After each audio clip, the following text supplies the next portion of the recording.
everybody, and welcome to Stampin' Chat Live. I'm Gina from Gina K Designs, and it's great to see all of you joining us from all around the world. So today we are going to do some sip stamping. And if you've never heard the expression sip stamping is just using stamps, ink, and paper. And that's the way we used to do it 20 years ago in the old days.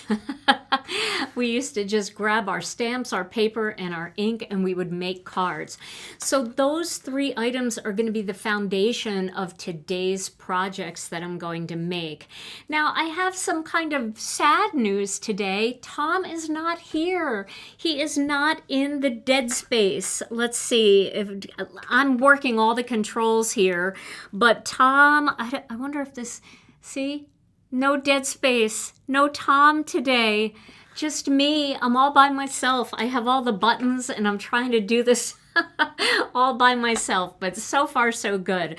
Tom is out of town for the day and he is unable to be here, but he will be back next Tuesday night for our regular Stampin' Chat Live. So guys, it's just you and me.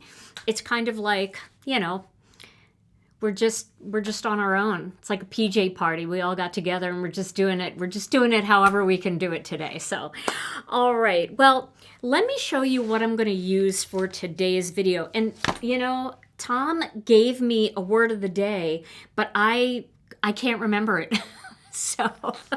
So we won't even have a word of the day unless I get a stroke of some kind of genius or something. I don't know. I don't know what's going to happen. But this is the stamp set that I'm going to focus on today. This is going to be one of those stamps that just reminds us of the stamps of days of old, right? Where they were just big images that you could stamp in color. And also, we're going to use this one because we're going to do a little bit of coloring with it. Now you can color with whatever you have. If you've got markers, if you've got colored pencils and Gamsol, or you just have watercolors or just your plain old Crayola crayons, whatever you want to color with is totally fine for this. And we are going to do most of our stamping today in color. Hey, you know, I said I'm alone, but I'm not really alone because Brianne Loveland is here. And let's see, I have the sound effects. Brianne Loveland, Brianne, what would we do without Brianne, right? Yeah. Brianne is awesome. So Brianne is here. She is our linking ninja. She's going to help you find anything that I use in today's video. And she's also going to help with questions because she always does. However, Tom's not here to monitor the chat, and the chat goes by so fast. Every once in a while I look up, and if I see a question, I'll try to answer it. But the questions might be not quite as thorough as they usually are when Tom is in the dead space to ask me the questions. I guess, Brianne, if you wanted to, you could text me questions. I do have my phone here, and I could keep my my texts open just in case there's something really urgent, Brianne, if you want to text it. Okay. So we're going to start today with a piece of white cardstock, just a 1/4 inch piece of cardstock. And I'm going to grab another piece of cardstock just to put this on so that when I stamp, if I stamp off, I'm not stamping directly on my tabletop, but rather on a piece of cardstock. Now, we're going to do just a busy patterned thing on this, okay? So I'm going to use an acrylic block, and I think this acrylic block should fit this big stamp. I also have a round one. Let me see if that one would fit a little bit better. Oh, it might. Okay, so we have this round acrylic block. These are both Gina K Designs comfort blocks. They've got that comfort grip here. And there's no sharp edges at all, and it does help you grip on so you don't drop your blocks. That was always something that I did in the past, was I would ink up my stamp and then I would drop the block and ruin my paper. This does help prevent that a little bit because it's got that ridge on the side that your fingers sink into, and it kind of helps. Plus, because there's no sharp edges, it does allow you to hold onto this block without it digging into your skin at all. So it's a little more helpful than just a regular acrylic block. And I know a lot of you are taking advantage of our 15% off store-wide sale. We've got a store-wide sale going on right now, and I will write down, I'm going to use one of my beautiful Ohuhu markers here. We've got a sale going on right now that is, what is it? It's April, Jen, because Jennifer McGuire launched this sale yesterday, and then it's 15. So you can get 15% off the entire store. It includes everything except the card kit, because that's already priced at below wholesale, so we can't really do a discount on that. But it's everything but the card kit, gift cards, and our clearance, because our clearance is marked really low too. So that is the code. I should write on here what this is for anybody that's tuning in late, just in case. There's no pressure, but we wanted to do this for Jennifer because yesterday she was helping so much with that mandala video. Oh my gosh, that wreath builder video that she did yesterday with the mandala maker, amazing. So if you haven't had a chance to check that out, check it out. And we wanted to do something fun to kind of celebrate Jennifer doing a video with our products, and so we did this code, but it doesn't expire until Friday night at midnight Central Time. So if you see anything here or you're thinking of stocking up, I just don't want you to miss that. All right, so I'm going to start with this really big one, and I'm going to pick a color palette that I can use across the board here. So I think I'm going to use Wild Lilac, I'm going to use Turquoise Sea, and I'm going to use Lucky Clover. So I'm going to use these three colors. I think they're going to work really well together. And then I'm going to do something a little bit crazy. So stay tuned for that. So let's start with the Turquoise Sea. We'll start with that color. I'm still going to use my ink stand here to put this in just because it holds it nicely. And then I'm going to use an acrylic block. So we're really talking old-fashioned stamping here, right? Because it's been a long time since we used an acrylic block. Although I probably will use the Misty for one part of this card. But I'm going to just stamp this. I'm going to stamp it on here first. This will be my scrap paper if it doesn't stamp well, but I think it will. Now, one little tip about stamping that because when we first started, right, we all used photopolymer stamps. And photopolymer stamps, I mean, we all used rubber stamps, and rubber stamps take ink really well. Photopolymer stamps take ink really well too, except the one thing that they do a little bit differently than rubber stamps is transfer the ink. So one of the reasons why you might get a blotchy image when you use an acrylic block or even your Misty is you're pulling the stamp up too quickly. So try this when you're inking up your stamp. Ink it up, right, real well. Make sure it's totally inked up. And then put your stamp down onto the paper and let it sit there for a second and allow the ink to transfer from the stamp to the cardstock. You're going to get a much better impression that way than if you just stamp it down. Here, let me see if I can demonstrate it. Now this stamp is pretty conditioned right now, but we'll see. Okay. So you see how quickly I picked that up? And it didn't get a great impression. But when you actually let the stamp rest on the paper for a little bit, you just let it rest there, you get a much, well, that didn't really work. That didn't prove my point. You do have to put pressure on it too. I think it'll work. I think you'll be able to see it better if I do it with a solid stamp. So I'll do that. But you get a much better impression when you put a little pressure and you let it sit there for a minute. So I'll do it. I'm going to do it with a one of these solid silhouette style stamps so you can see what I'm talking about. But anyway, I'm going to do this stamping on all four corners and in the center. So this is going to enable me to get a really nice pattern. All right, so I'm going to go up in this corner. I'm going to go up in this corner. Probably didn't need that much ink. And then down in this corner. Yes, rubbing your finger, Donna, over brand new stamps really does help a lot. You're right, it gets the manufacturing residue off. Also stamping with like a stickier ink first, something like Versamark or the Gina K embossing and watermark ink. That helps too. Cleaning your stamps first when you pull them out of the package, that helps too. But actually just allowing the ink to transfer onto the paper really, really does help a lot. So I've used all these stamps though quite a bit. So once they get really well conditioned, then they stamp well no matter what. All right, so let's do a different color here. Let's do this one. I'm going to use this block. I feel like I can hold this block a little better. Should we do the green? Let's do the green with this one.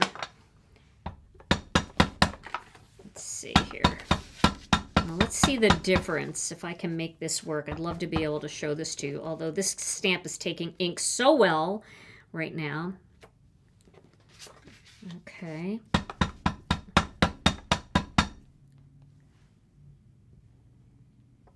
Now if we you can almost see it like grab into the paper. Like it takes a second, but you get a much more solid image than if you just do it too fast. So hopefully that helps. Try it with some of your stamps that seem to give you a little bit of trouble and see if that works. So now I'm going to do some overlapping here. I'm going to stamp like here. And I'm going to stamp up here. Just overlapping parts of this stamp over the other stamp. We're just going to make a fun, busy background. Now, I don't want it to be like so structured that it doesn't look natural. So rather than go right here, I'm going to bring this one in down here. And then I'm going to bring it in up here a little bit.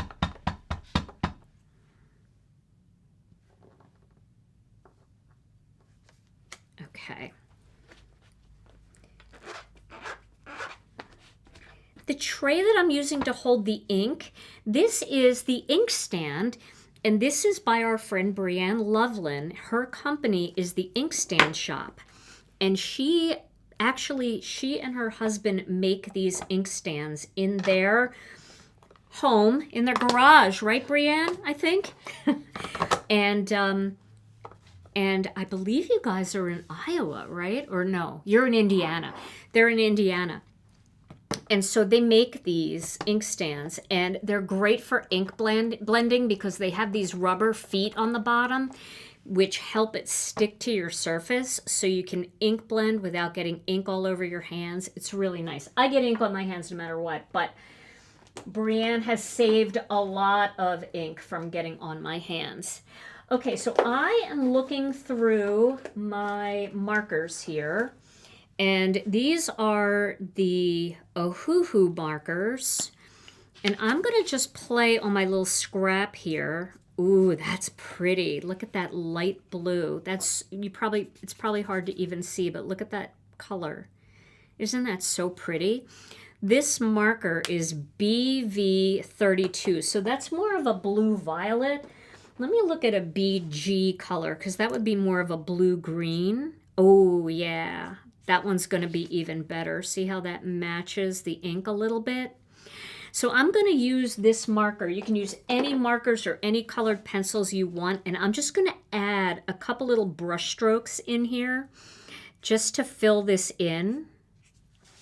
I'm just adding a couple brush strokes. Doesn't that just add so much more color to it? Just doing a little bit of coloring, not a lot.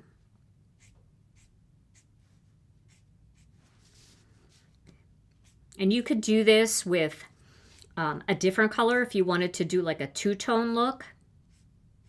If you wanted to do an alternate blue like that first color that I picked up, I thought that was kind of pretty too. But I'm just doing like just a couple streaky lines. And you can see I overlapped the green because green and blue look really good together.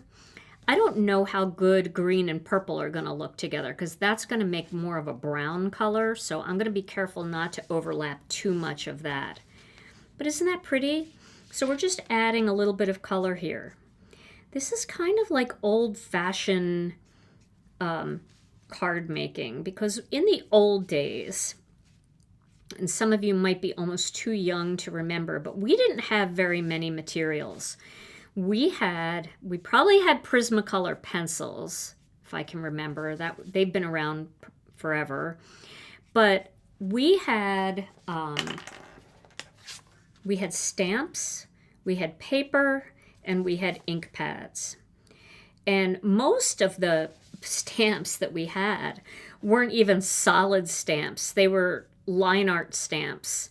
And we had to color everything in with whatever we had. And I remember even doing videos like in the way old days using Crayola pencils and Crayola markers.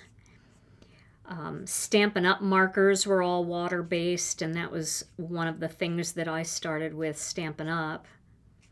I always think Stampin' Up is like a gateway drug for this craft. Like a lot of people start by going to a home party and they're just there to support their neighbor or their friend or their family member. That's how I started. I got invited to a Stampin' Up party, and I didn't know what it was. And you know, I bought some things to support the hostess, and when things got delivered, I just shoved them in a drawer. I didn't even use them. But then the second party that I was invited to, the hostess did a make and take. And that was my very first time actually making a card, and I fell in love instantly. So if you want to make somebody fall in love with card making, bring them over to your house and just let them play. I think layering stencils now are the new gateway drug because they're so easy to make look good. So have them play with some layering stencils. I've even seen in our Facebook group how some of the ladies in our Facebook group that have grandchildren, their grandchildren make killer cards with the layering stencils. They look so good. All right, so you can see that was not a hard coloring technique, just doing those little streaks. No actual stamping, Amrita, at the first party. All we did was she demonstrated. She stamped for us and showed us how to do it. And then everybody got a catalog and they picked things that they wanted. And I didn't know what I wanted because I really didn't know like what the heck I was doing. But I ended up buying a stamp set of grapes. Big grapes. It was a big stamp set, and I bought paint. Stampin' Up sold paint at the time, and I thought I would stamp a border in my kitchen with grapes and purple and green paint. All right, so I'm going to use this stamp now, and I'm going to do a few little purple. Let's just check it. I always like to check the stamp first to make sure it's going to stamp well. That looks pretty good. And I might overlap the green a little bit just because I'm a rebel, but we'll see. So I'm just going to kind of go into a couple areas here. Isn't this kind of stamping so fun? I mean, do you guys remember doing this kind of stamping where we just make all these crazy backgrounds and we hardly do this anymore. I hardly do this anymore. I don't know, maybe some of you are good about like getting your stuff out and doing this kind of stuff, but I hardly do this anymore. And I miss this kind of stamping. It's fun. Now here, I'm gonna do this. This is a little rebellious here, but I'm gonna add a little purple right here. And I'm probably gonna end up cutting that off anyway, but I just feel like it helps my eyeballs to see it. Just a little bit in here. I am going to trim this down just to have a little purple coming in from the side. Because if I wanted to use that whole thing, that little bit of extra purple really does help my eye. Okay, this is Wild Lilac, yes. The OG Lilac. Wild, the wild one. All right, now I'm going to pick some coordinating colors for this piece that keeps me in this cool color family, but also gives me a little bit of depth. So I'm going to use Tranquil Teal. Let me grab Tranquil Teal. And I'm going to do a very small stamp with some Tranquil Teal. So I think I'm going to use like this one, just to add a little bit of Tranquil Teal in there.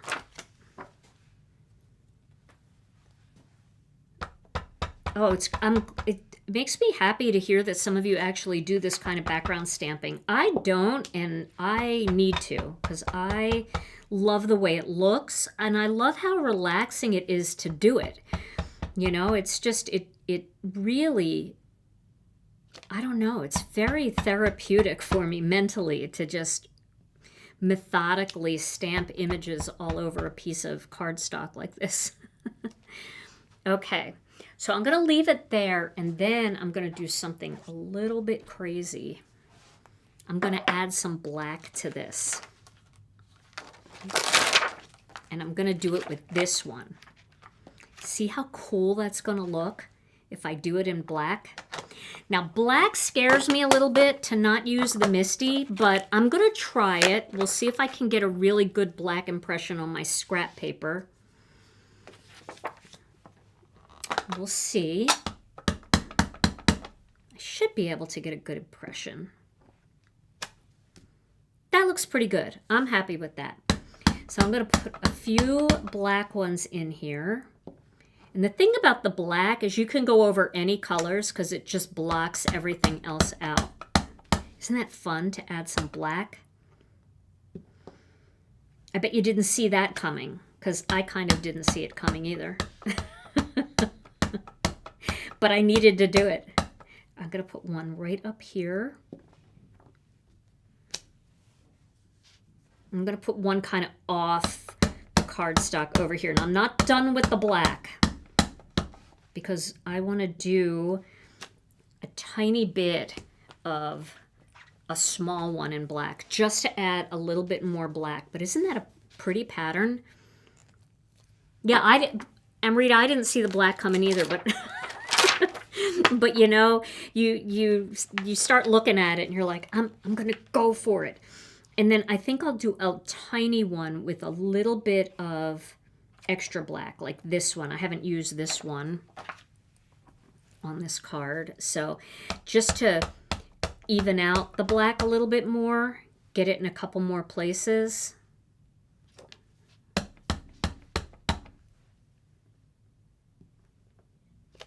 I think it does make a difference. I'm going to do one right here. Oh, yes. And one down here. Maybe one up here.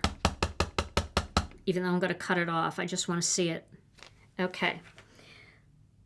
Isn't that nice? It's just simple, fun stamping. This stamp set from this kit just makes me so happy because it allows you to do these fun kind of things.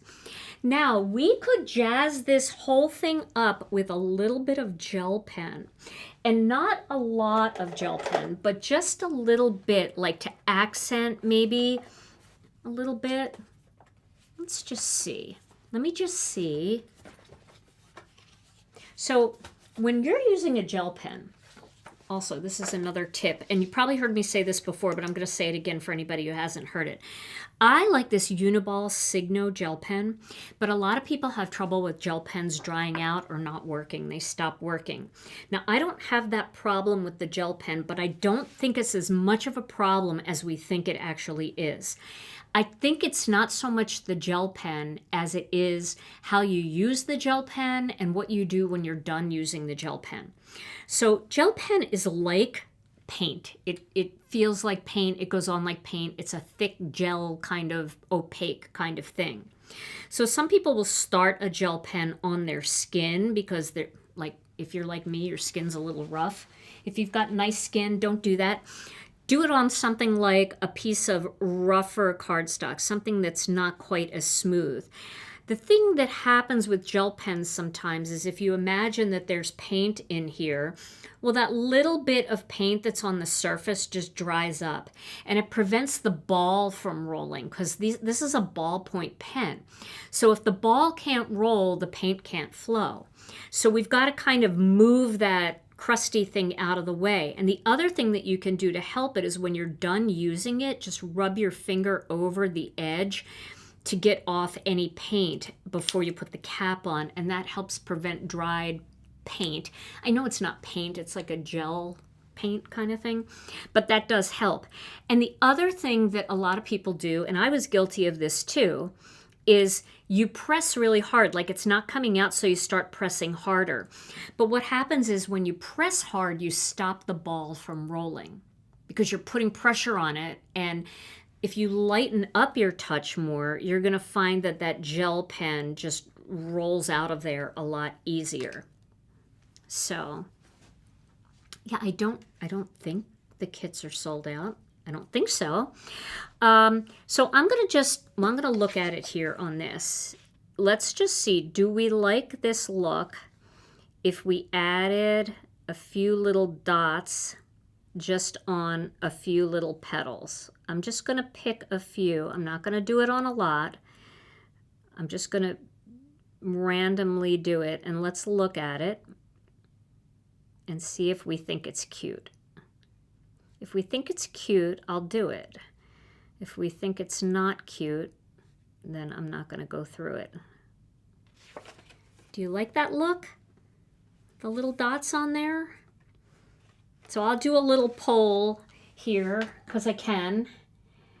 Let's see, start a poll. Gel pen, white dots. Dots. Yes or no? All right, let's start the poll and see. I see a lot of people saying that they like it. We got to keep the flow of the gel pen going here. Oh my goodness, 93% so far of the people are liking it. 91, 89. All right, let's see. I think it's overwhelmingly a yes. Some people might be like, oh, I don't know. But I think we could try it because I think that there's a lot of people that like it. So I'm going to zoom in here on this. And this is like a way that you can jazz up any black stamped image with just, you know, a little bit of something that you probably have in your craft room and you probably don't use quite enough. So we'll just add a little bit.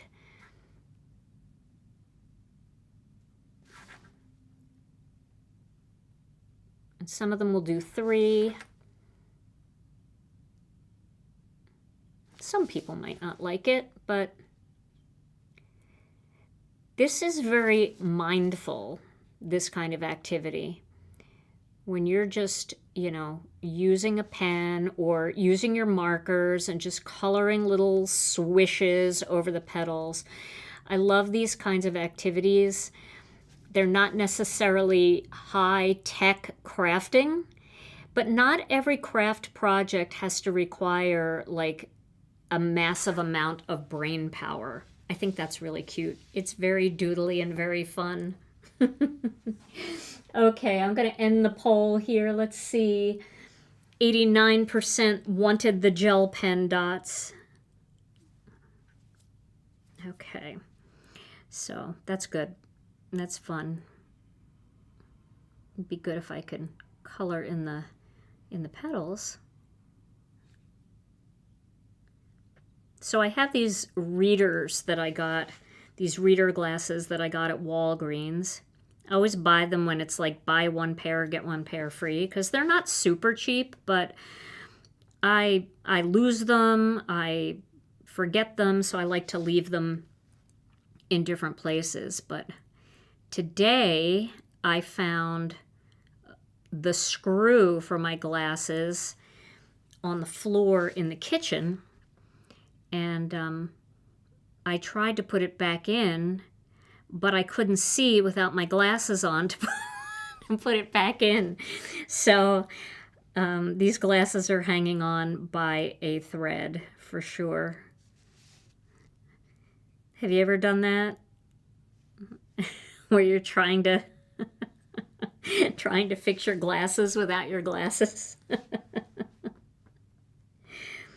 Oh my goodness. I know you have. How are you supposed to do it? That's why you have to buy when they have buy one, get one free, because otherwise when you have to fix them, you don't have a backup pair. I had a friend that used to lose them all the time. She got to work one day and they were stuck in her tire. They had they had dropped out of her purse in her garage, and then she drove over them and they just stuck into her into her tire. It's a conundrum, you know what I mean? But I like using the gel pen on the black stamped images. And this is like very doodly.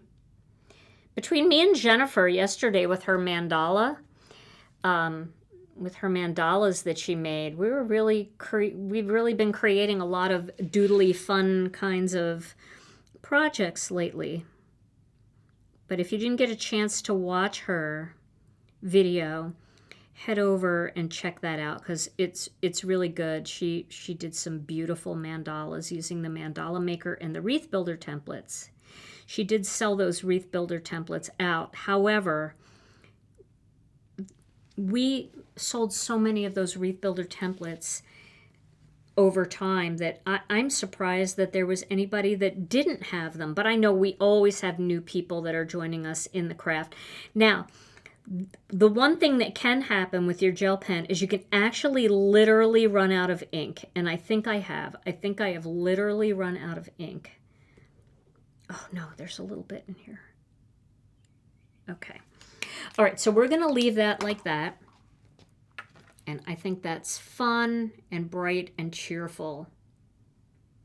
So, yeah, the good thing about the wreath builder is if you are on a budget and you've been seeing things that people do with like stamping platforms that make wreaths, the wreath builder is so cheap compared to buying a whole platform that does it.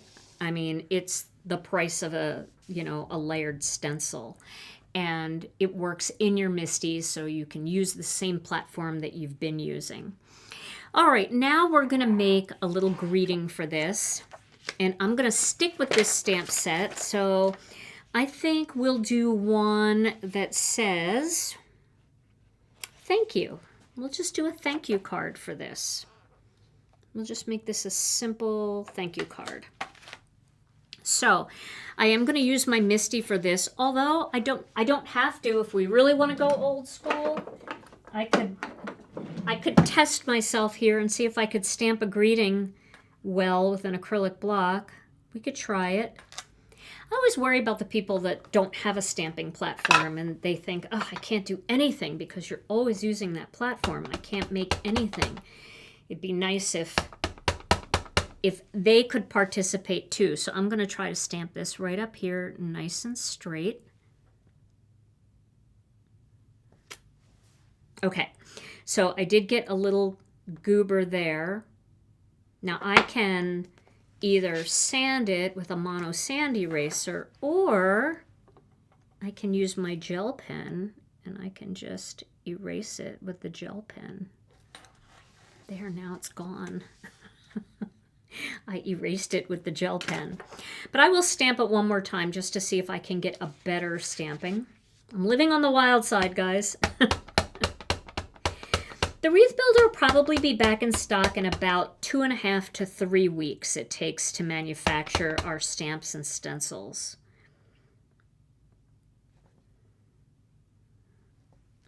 There we go. All right. So I'll pick one of those. Whichever one looks a little better. I do have a little goober on this one too. I'll just correct that with a gel pen. There we go. So either one is going to work. Old school today, right? I'm trying my best. Now, let's just cut this down. I think that gel pen is dry. Old school again. I'm using a paper cutter. And we're going to cut this down to 3.5 inches by, I'm going to cut it evenly, a little more evenly. So I'll trim it down to 3 3/4 here, and then I'll turn it and cut it to 3.5. So we'll do 3.5.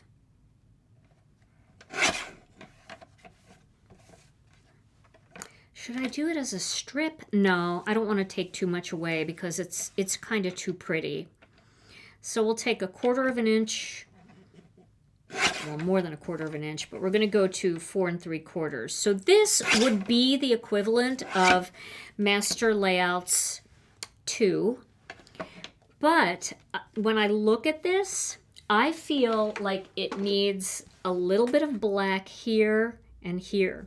So once you cut it down, like if you decide to cut it down, and we didn't have to cut it down, you can always go back and add another little stamping of some sort. And I think I'll do that. I'll add this here just to fill that in, and I'll add something right in here. That feels a little more balanced. I felt like it needed, I cut off all the black. Oh, I'm so glad you guys like this. Yeah, it's so fun and it's so simple. Now, I've been doing black layers on my cards for 20 years. It's kind of been a thing with me. I love doing a black layer, and I've always done a black layer, so I am going to do a black layer here. But I'm going to hand cut it, so we're going to go to that 3.5 inch mark, and then we're going to bump that up just 1/8 of an inch to 3 5/8. And we're going to take this to 4 3/4, and we're going to bump it up 1/8 of an inch to 4 7/8. And that should be the right shadow layer if you don't have the Master Layouts die sets. Let's see if I got that right. I'm a little spoiled with Master Layouts, so, but I think I cut that pretty well. That looks pretty good. Okay. Yep, the black layer. Oh, I love a pop of black. I've even been finding, like, with decorating my house, that some of my favorite pieces of furniture, and I don't have, like, real expensive furniture. A lot of the stuff that I've gotten has been, like, from Wayfair and stuff, but I have a couple bookcases, one in my family room and one in my kitchen where I keep cookbooks and stuff. And I love it because it's got this warm wood, but then it's got black wrought iron on it. And it just feels so much on brand for what I like, you know? Just that little pop of black makes me happy. Okay. Now, let's add our greetings. So we're going to just cut this as a strip sentiment with the paper cutter, although we could cut it with the coordinating die set. And I'm not opposed to using dies today, which I'll probably use some dies, but let's see if we can pick a spot on here and get an even cut. So on this paper cutter, I can see there's a line right here that I'm going to just try to use to see if I can get a straight cut. See if that's straight enough. I can't get it out. Can't get it out of my paper cutter. There we go.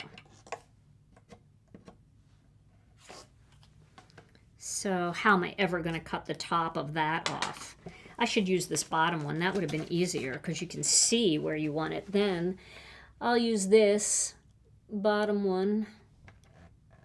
I like cutting from the bottom up usually when I'm using a paper cutter because you can center it a little bit better that way. You can just see it better. Boy, this is old school.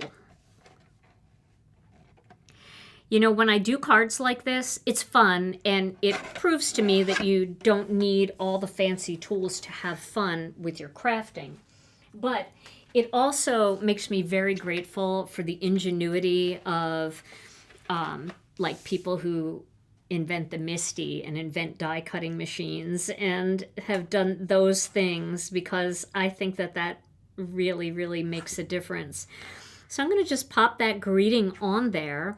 We could put a black outline, but I think I'm going to just leave it like that. I feel like it doesn't create too much extra black on the inside of the card, but it does block out everything in the background so that you can actually read the greeting. Now let's pick a card base color for this. I'm going to take a look here at, I think this is Ocean Mist. This might be a little too blue. It's not quite as teal.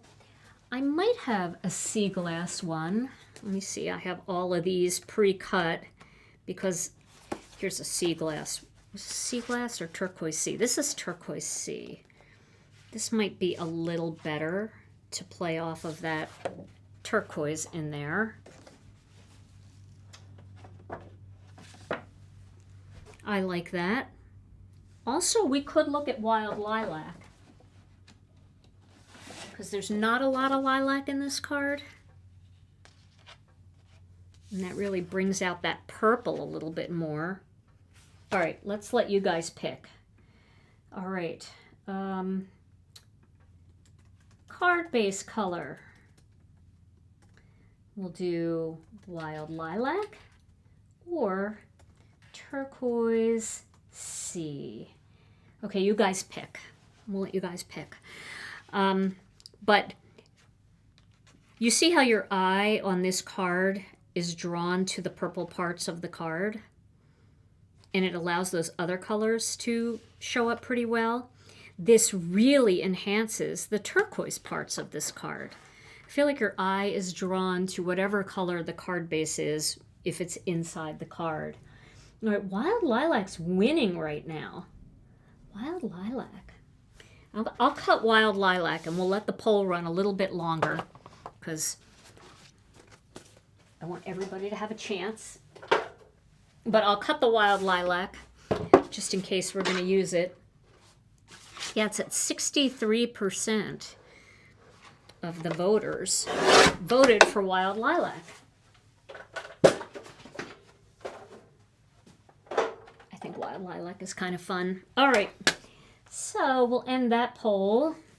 And wild lilac, 63% of you like the wild lilac. I like both. I have a hard time choosing. But I get wanting the purple. I will show you one more color that would work, and it is our lovely lavender. And here's why this works. Because, and I think I like it better, and I might go not against the poll, because I'm still going with the poll. You guys chose purple over blue, so I feel like I'm still going with the poll.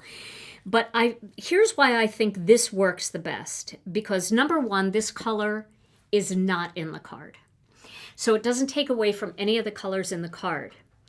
But the lilac is a little overpowering, and it kind of takes away from the busyness of the card, where the lovely lavender still accentuates the purple, because your eye sees purple out here, so it's drawn to purple in here, and then the busyness of the card really shines through. I also think, tell me if I'm wrong, tell me if you don't see this too. When you use the wild lilac, it kind of takes the pop away from the black, right? You don't see that black as being so dramatic because the card base is darker. But here, the drama of the black shows through a little better. So before we completely decide on a card base color, you really should kind of step outside of your comfort box and try something completely different. So I'm going to go with the lovely lavender on this. I think if I did another poll, which I don't think I have to, but if I did another poll, I think most of you, if I did like between wild lilac and lovely lavender, I think lovely lavender would win. And we don't use Lovely Lavender enough, which is, it's an underrated, beautiful color in our collection. Sometimes the pastels don't get as much love. And you might even have this color and have had it sitting there for a while and haven't used it because maybe you don't use the ink enough.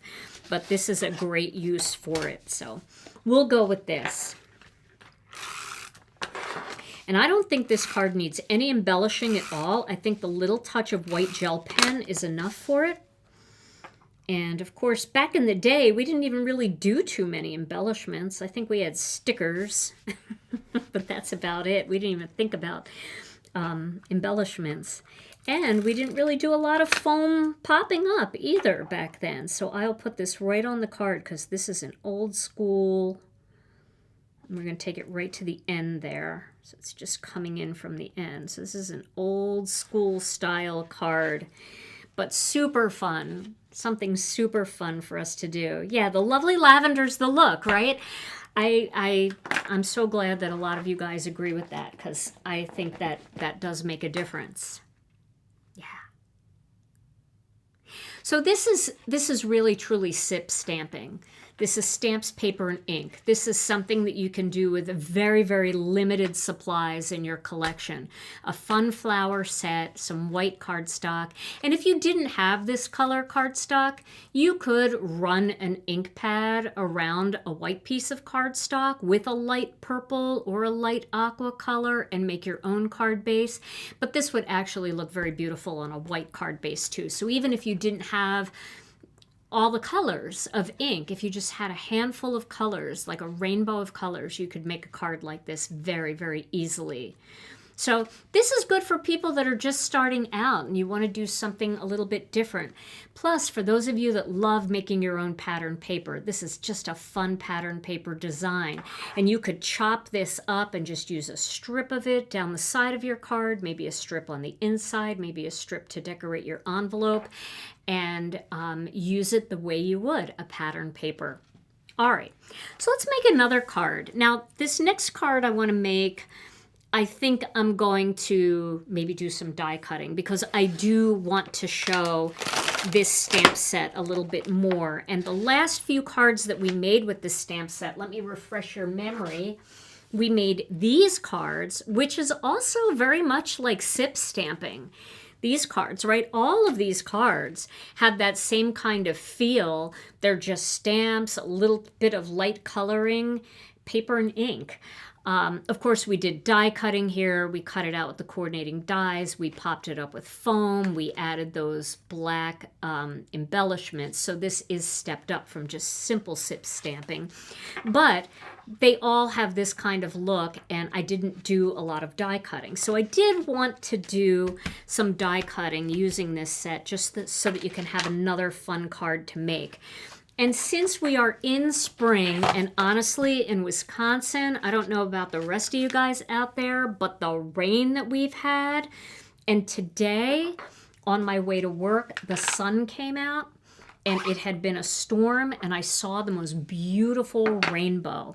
So, you know, I was thinking about building my ark, but God's promise was that he wasn't going to flood the whole earth anymore, so I have to believe that that rainbow was reminding me that we're good. We're going to make it. I know a lot of you guys have been in the rain, and all kidding aside, there has been a lot of flooded basements and flooded streets in Milwaukee area, and a lot of people all around the country are struggling with water. So I hope that you guys are doing okay where you are. I know our sump pump has been working overtime. But I am going to make a rainbow card with this set. And I'm going to do this one as like kind of more a little bit toward the center of my card. But I'm just going to stamp these all over my piece of cardstock since we're going to die cut them. So I'm going to start with this one, and I'm going to make it orange, because it's going to be my second color over in my rainbow. So my rainbow is going to go, I have some rainbow colors here. I have red velvet. I have Tangerine Twist. I have marigold. I have lucky clover. and Turquoise Sea. Now, if you don't like the turquoise as part of the rainbow and you'd rather go with a blue, blue sky would be a great rainbow color too. That's a beautiful rainbow. But I like to sneak in a little turquoise. No shocker there, right? I like to sneak a little turquoise into my rainbow because I'm a turquoise girl. So I'm going to stamp this image using this block again, and I'm going to use, get this, I don't know, I just feel like I can't stamp it all without my ink stand. I just need it like it holds my ink pad. So this stamp set, for those of you that are interested, it is called Spring Things, and it is part of our Spring Things card kit. Now, if you're not interested in the card kit, this stamp set will be available either during our next release at the end of the month, or if the card kit completely sells out, then it'll be about 2 to 3 weeks after that we'll get it in and we'll be able to offer it. But right now it's super discounted because it's part of the card kit. And it's a fun one. It is super fun. This was a really good kit. A lot of people really liked this kit. So remember, we're giving it a second to transfer onto the paper. And there we go. We've got our nice bright orange stamp. Now I think I might use my Misty for the rest of these. I'm not. I'm gonna wing it. I'm gonna keep going. So I'll stamp this one in red. I'm trying to decide, do I want to use red velvet or do I want to use red hot? So the difference in our reds, just for a little quick education, this is kind of the order of our reds. We have cherry red, we have red velvet, and we have red hot. Now the lids, and the camera may not be doing this justice, but think of red velvet as a true red, a Christmas red, a red, where you need red and you're like, I need it to be just red. Red velvet is the red. Red hot has just a dropper full of orange, so it feels a little bit more like a calypso red. It's brighter, it's more vibrant, it's more summery, where this is just true red. And cherry red has just like a dropper full of blue. So that makes it a little bit of a deeper red, almost like a cherry. When you see cherries in a jar, you see cherries on the tree. The ones that haven't really turned almost that cranberry red color yet, they're red, but they've got a hint of blue in them, purpley red. So that's cherry red. Red velvet, true red, red hot, calypso red. I think I'm going to go with red hot. I waver back and forth between red velvet and red hot when it comes to stamping something that is really, really bright red. But I am going to use the Misty for this because I might want to stamp it more than once. I know I'm changing my mind a lot here, but, that happens sometimes. So you could tell I've stamped this one in red before. All right. So I'm going to, and I know I'm very close up. If I'm too close up, let me see, has Brianne been texting me? Brianne, question. Best way to store the gel pen, and does the gel pen need time to dry and how long? Sorry, Brianne, my phone shut off. Okay, so does the gel pen need time to dry? Yeah, it does need a little bit of time. But when I say it needs time, just a couple minutes. It dries very quickly. But if you ran your hand right over it afterwards, it would smear. Unlike our ink where, you stamp it and then you run your hand over it and it doesn't smear because it dries almost instantly. And then the other question was the best way to store the gel pen. I store mine in a cup and I just throw it in ballpoint side down just because, there's ink in the tube and I figure that's better closer to the ball than back here with air stuck in it. So that's the way I store mine. I'm going to stamp this a second time because it had a goober on it. So I'll stamp it another time. I'll leave my text up, Brienne. Well, I did, but it actually, the phone shut off. So Brienne and I both have our notifications silenced during the lives. And then we need to text each other and we can't. Dingies. Ding dongs. Okay. This will be a little bit of a better impression there. I had a little goober on that one. You can barely see it, but you could see it enough. All right, we'll let that dry for a minute. Now that I have the thing out, I'm just going to keep going with the Misty here. I'm going to stamp this one, this big one, in yellow. But the yellow that I'm going to stamp is Marigold. I'm going to use Marigold. It is definitely one of my favorite new yellows. I love it because it has just like a pinch of orange in it. Not very much, but it gives you, I don't know, it like brightens it a bit. If you want a true primary yellow, then go with Wild Dandelion, because that is like crayon box primary yellow. But Marigold is very, very bright. And it's got just that hint of orange in it, which I really like. Just reminds me of summer flowers. Boy, it's kind of sad without Tom here today. No word of the day, no interjections. Tom, if you're out there and you're pulled over somewhere and you're watching, we miss you. We definitely miss you. All right, let's do this one with the little dots, and we'll do this one in Lucky Clover. I know the tools do make a difference. It does make it easier to stamp solid images with the Misty, but we can do it because you saw it in the first card. I was even able to do it with black. I'll tell you though, our ink has a smoothing agent in it, and when you look at like the green later, and even the purples and stuff, like all the blotchiness goes away. So that really does help. Do one more in the Lucky Clover. And I think I showed you guys this, but if you're missing any little spots, it's really hard to get the color to match. But what you can do is, let me see if I can find my colored pencils. Okay, so this is a blending stump. Let me see if I can zoom in here really close. I don't know if I can. I don't know how close I can get it here where you can see this. All right, hopefully you can see this.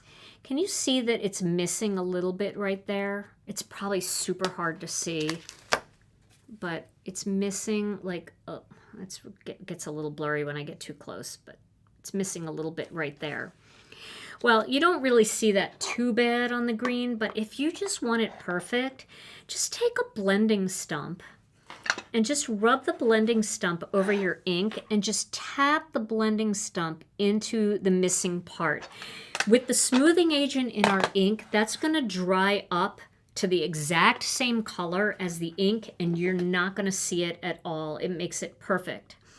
But if you tried to like find a green marker or a green pencil to fill it in, you're never going to get the exact color. It's just too hard. Even if you tried using re-inker, it's not exactly the same for some reason. I mean, the re-inkers are the same color, but I think it's too concentrated or something. Then putting it on your blending stump and just lightly tapping it in there. So that's just a little tip that that might work for you. All right, now I'm going to use a tiny stamp here, and I'm going to do this one in Turquoise Sea. Oh, thank you guys. I'm glad the tips help. You know, sometimes I say them just so I remember them too. Like they pop into my head and I think, oh, if I say this out loud, I'll remember to use that too. Okay, there we go. Now we've got red, orange, yellow, green, blue going across the card. So let me clean this stamp. And I'll put this away for now. Now, I want to do that same thing that I did with the big flower on the blue one. So I'm going to grab 3 markers here. These are 3 of my orange Ohuhu markers that I just grabbed. I don't know which one's going to look the best. This is a fluorescent marker, and that is almost a little too orange for me. This one might work. This one is called Papaya. That one is called fluorescent orange. This one is called Papaya. I like that one. I think that's going to be the most orangey orange one. It's a nice primary orange. This one is called Pale Coral. It's okay. I think it might be a little too pale. I think this one is the right one, and I think this one is too much. This wouldn't be bad, but I like this one. It's very close. Maybe the pale would look better because it wouldn't be quite as the same color. This is a really good match. I'm going to go with the pale one. See, I'm changing my mind. I'm going with the pale one. I don't think there's another color that would work. This one is called Persimmon. This is more of a yellow red. That's orangey, but that lends itself a little bit more to yellow. So I think I'm going to stick with this. I haven't organized my markers yet. Can I just show you my markers? I love these markers so much, and if you're looking for these markers, I linked them. I do have an affiliate link, so I'll be very transparent about that. I have an affiliate link in our Facebook group and also on the things I like, things I love on my website, but this is what I bought. I bought the 320 set, and they average out to be about 70-something cents per marker, and they have 2 styles. They have a brush tip and a like one end with a brush tip, one end with a chisel. I never use the chisel. And I was starting to buy bullet tips for my Copic markers, and it was getting expensive, and my Copic markers, half of them were dried out. And this company gives you an option to go with a brush tip and what they call a fine tip, which is a bullet style tip. So let me show you. This is their bullet tip. It'll give you that, you know, fine tip, and then the brush tip, kind of like the Copic or the Olo, that gives you that ability to do wider strokes. So I picked this 320 pack because I wanted all the colors. There's still other colors. I actually just recently, they had an Easter sale, so I added some of the pastels that I didn't have. But I love this. It came with a bag. It also came with a free gift, and I've really been enjoying them. Are they as good as Copic or Olo markers? That depends who you ask. If you ask me, I'm going to say yes, because I don't do markers the way a lot of artists do markers. They're great for me as a crafter and as a card maker. So I've been enjoying them. I'm sure that there are things about them that make them not as good as Copic and Olo for people that really know markers. But I'll tell you what, as little as I use markers, these are perfect for me.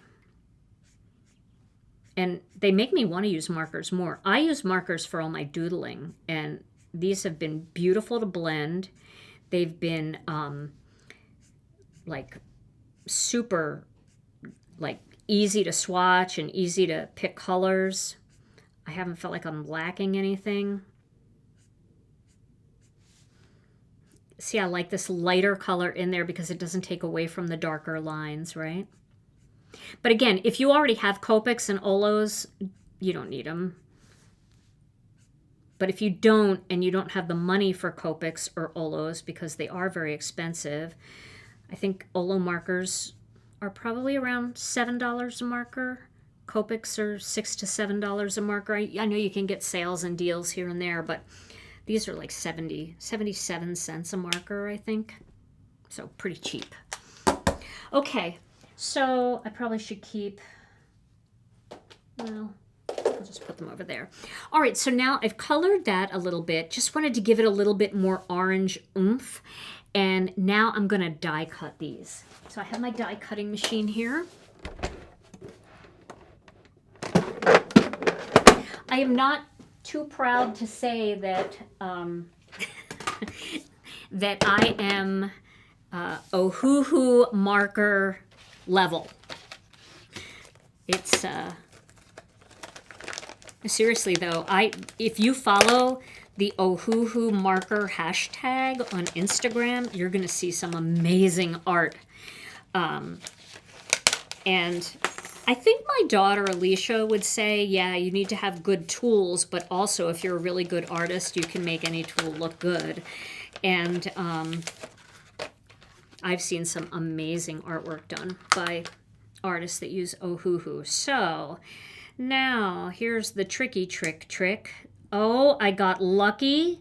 The angels are on my side. Look at that. I just picked it and it went in the right spot. That never happens. It's because all of you are here and you're being so supportive today because I don't have Tom here in the background helping me. So I'm going to die cut this. I've got it on my magnetic mat and luckily I picked the right spot.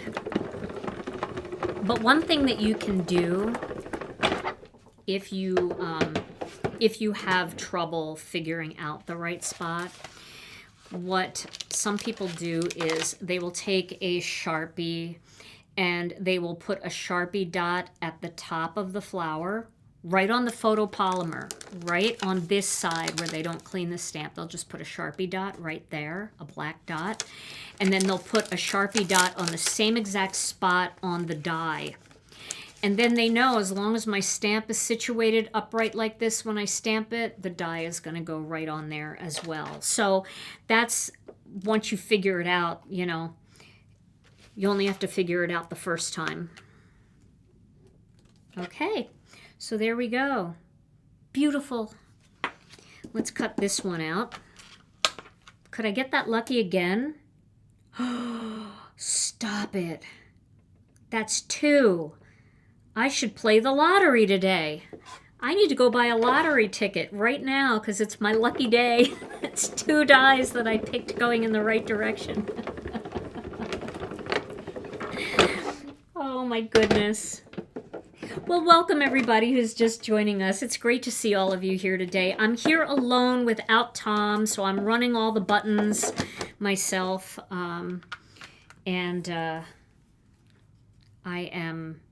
We're making cards. We started with a SIP card, which was just a simple card with stamps, paper, and ink.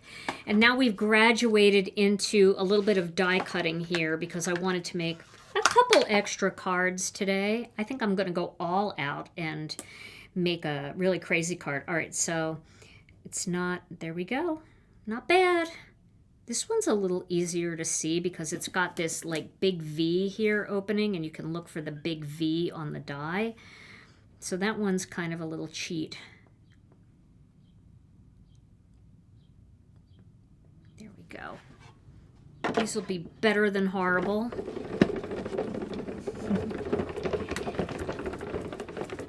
But yeah, my comments are kind of going all over the place. Oh, you guys are so sweet. Okay, so that one cut out really nice and centered. There we go. And now we just have to do the green and the blue, and I think I'm home free because I think these are very symmetrical. So I don't think it's going to be a problem. Watch, this will be the hardest one. I won't be able to center it. All right, that's probably good enough. Okay. I could do more than one at a time, but did you see the way that just shifted a little bit? I don't trust myself because I just don't trust myself. And this may have an orientation, this die. It may. And if you want to know if it does or not, one way that you can test this, I'll give you my little for those of you that have been with me for a long time, put up with this because I know you've seen this before, but for people that are newer crafters and they struggle with getting their dies centered, the template technique is really the way to go. Just take a piece of colored cardstock and cut it first. Just any color, as long as it's not white. And then take that template and lay it on top until it looks perfectly centered, like that. See, now that looks very centered, and I'll just put a little bit of masking magic on there to hold that down. Now you can take your die and you can drop it in. You'll feel it snap into place. And then that's going to enable you to cut so that it's going to look centered. So if you struggle with that, that could be a way to help you get it centered better.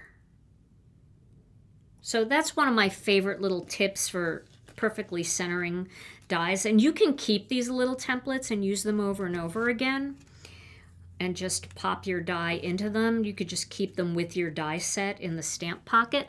But that's the easiest way to center them. And the reason why I say do it on colored paper is because it's hard to see. I'll do it again with the next one. It's hard to see white on white. It's hard to see if it's centered. It could be centered, but it might not be perfectly centered. I think that's the right die. So I'll just do one more of those. And it doesn't take long to do it. And then once you make the templates, keep them with your die set. You never have to make them again. You can just grab them, throw them on top, and then just lock the die right into the hole. All right, so we'll do that one more time. So we'll just find it so it's perfectly centered. Position it so it looks nice and centered. And then tape that down. Does that look centered? It's good enough. But you get the idea, right? And then you pop the die in there. And if you want, like if you're worried, you can always take another little piece of masking magic or, you know, washi tape or something just to hold the die in place if you're worried about it shifting. Now I've got this on a magnetic mat, so we've got all kinds of things holding it in place, but this is just one of those little tips that might help you if you struggle. And you know, centering your die cuts does make them look very polished. I've accepted very off-center die cuts and said, okay, it's better than horrible, I'll take it. But when something is centered nicely like that, I don't know, it just steps up the whole thing. Makes you look a little more pro. Okay, so we have those. I'm just making a little room here. And now, should we jazz this up with a fun Master Layouts card base? Just maybe Master Layouts 2, so we have a little stitching on here. I think that's a good idea. So I'm going to put this aside. I'm going to make you all nervous too, because I'm going to stamp right on my card at the end when it's done, and I hope I get it right. All right, let me find Master Layouts 2 in my mess here. Here it is. So I'm going to cut a Master Layouts 2. Now, I never use my magnetic mat when I use the Master Layouts. And the reason is because with the regular cutting mat that comes with the machine, it is easy to flip it over, right? The mandala maker is sold out, or just the wreath builder templates. I know the wreath builder templates sold out, but they will be coming back in just a couple of weeks. Okay, see, my plate is pretty straight right now. It's not warped, and that's because I've been really making it a priority to flip it every time I use it. Now, you can't flip it every time you use it with the magnetic mat because you can only cut on one side of the magnetic mat. So I reserve that mat for my die cut pieces that match my stamps, those kinds, because you really need to get them as centered as possible. But this, it doesn't matter where I cut on this piece of white cardstock, right? I'm just cutting a rectangle. So I'm going to cut this, and I always like to send it through on an angle. Takes a little pressure off of the die and the plate. Makes it cut a little bit better. Better than horrible is terrific. You're right, Stephanie. This is crafting, right? So if it looks a little bit handmade, it's because it is.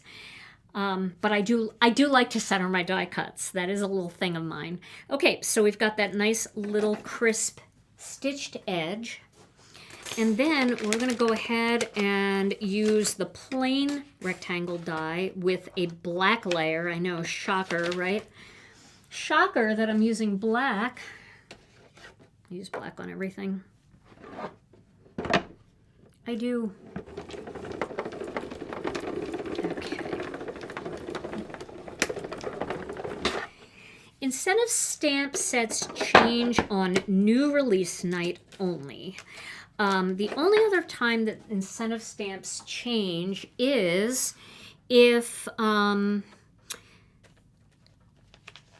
we sell out of one. So well, we don't sell them, but if we run out of one, we still want to give people more than one option. So we will find another mini stamp set that we have in our collection that we've got some overstock on, and we will put that in as a free option. So, and we did that this month because we did sell out of one of the incentive sets. I think it was the springy flowers went out. And you know, we order thousands of those, but it's really hard to tell which one will be the favorite.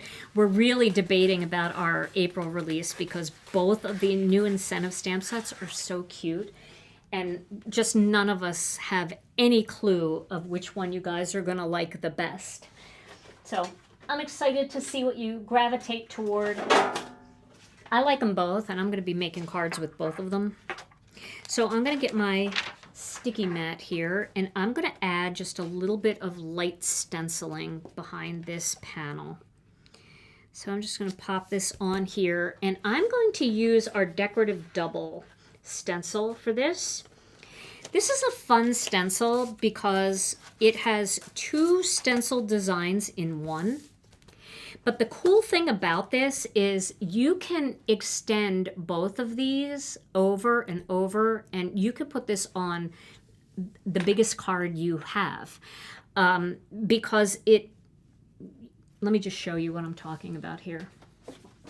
Let me find a piece of cardstock. All right. I think we're going to do more stencils like this because it's good because you get two in one, right? You're paying for one stencil, but you're getting two separate designs. So let me get some soft stone ink because that's what I'm going to use anyway. And my ink stand. And then I'm going to get a gray blending brush. All right. Let's go ahead. I know I'm going long today, but I still want to make more cards. I'm having a lot of fun, and, you know, I don't have anywhere to be because I'm just here by myself. So I think I'm going to go a little long today. If that's okay with you, Brienne, I hope you're okay with that. If not, and you have to go, I totally understand it. Jennifer and I keep Brienne forever. Well, I'm not as bad as Jennifer, though, because Jennifer did, like, 3 straight days over Black Friday, and she was like marathon all day. And Brienne was there for all of it. She didn't miss any of it. So, but Brienne, if you do have to go, we'll understand. All right, so let me show you what I mean here. Let's say you wanted to take this further onto your card than what I have here, right? So I'm just gonna ink this up, you know, and I'm getting to the edge there. I've done pretty much as I can. And I'm like, yeah, but I want it to go over this way. Just find a spot on the stencil that lines up. And now you can keep going. Let me just make sure it lines up. Okay. And we're just going to keep going. See, you can just keep going with it. If you had a big 5x7 card, you just line it up again over here, and you keep going. So that's kind of fun, and that's what makes this stencil a little bit unique, is that even though it's thin, you get to like expand out with it. So if you had a slimline card, right, and they're long, well, this stencil would look stupid on a slimline card because the card's probably, you know, goes from here to here, right? But you can also extend it this way, so you can keep going down the length of your card. So it's a fun one. I like it for that. But I'm only going to add a little bit of this because I just need a little bit of grounding for behind my flowers. So I don't need anything super fancy.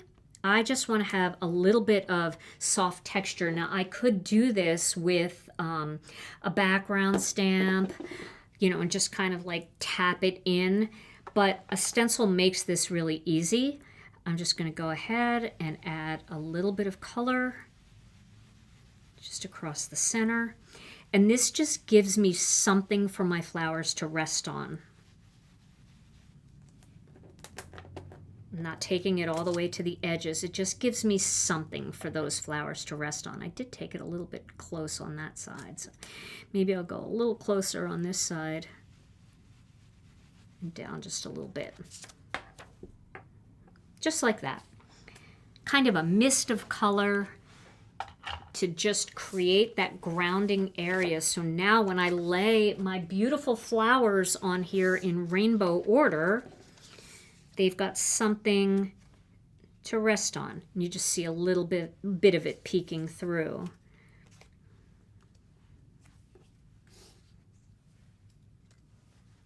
Like that. I feel like this one needs to go in the front because that big one you definitely can see. So you get the idea, right? I have one piece of something that's sticking to me. I don't know what it is. It's like a piece of masking magic that doesn't want to let go. All right, well, we might be seeing this for a while. Let me try to wipe it off with the tidy towel. There we go. Okay, so I'm going to assemble this card together here, and then I'm going to stamp my greeting right onto the card. Now the good news is if we want to stamp a greeting right onto a card and it has a coordinating die set and it doesn't work out, like you're just a little crooked, you can re-stamp it and cut it out using the die and put it right over. And because the die has a little bit of a shadow edge, you're probably going to be able to cover your crooked one. But what we're going to do here is we're going to pop this in, and then we're going to do our layout on this card just to see. Now remember, I'm going to extend outside of the lines a little bit on this because I'm going to have a card base on here, which is totally fine. I think we'll do that. And then green and blue. All right, so I've got room right down here for a greeting. And I just need to see where the flowers are going to go so I can place my greeting in the right spot. What's the tool to use to cut out the background that is layered? So that is called Master Layouts. And the die set that I used is Master Layouts 2. So that's what I used, and I used my Intracut die cutting machine. All right, so these greetings here, they are big. And they're almost a little too big to go on a card this way. The nice thing is the die will cut these out with just a little hang tag between them. So you can snip them and then you could stack them if you wanted to go vertically. But since we're going right on the cardstock, I think I'm going to use the happy birthday because this is just a very cheerful happy card. So I'm going to put happy birthday on here. And that looks straight to me, but we're going to test it first to make sure it's really straight. Make sure it looks centered enough. Okay, so I'm going to pick that up with the Door of the Misty, and then I'm going to use the stamp sheet from my stamp set as my tester sheet. So I'm going to just put that right on top of all of this. And it's like encased in there now, so it's not going anywhere. And I'm going to stamp right on that piece of acetate. So if it doesn't look straight, I still have an opportunity to straighten it. But if it looks straight, that looks pretty straight to me. Looks pretty good. I'm happy with it. So then I can just clean that off, my stamp sheet, and then I can pull that stamp sheet off. It's really stuck on there, but I can pull that stamp sheet off. And now I can stamp it for real because I know it's going to be straight. You know what though? I have a little extra ink on my Misty on the door. I'm going to get rid of that because these flowers are sitting a little higher and I don't want to damage any of them.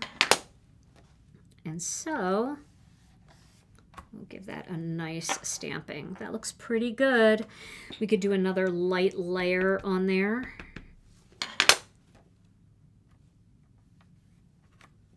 There we go. I'm happy with that. It's probably a little bit to the left, but if I tilt it in the picture, it'll look good. We'll go with that.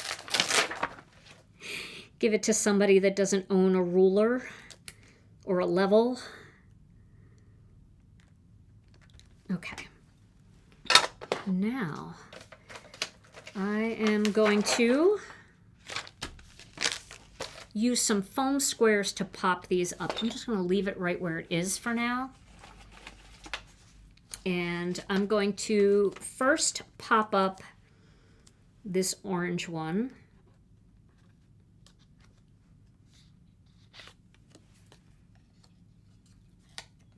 I'll put a couple foam squares on this. I'm using the 1/2 inch foam squares.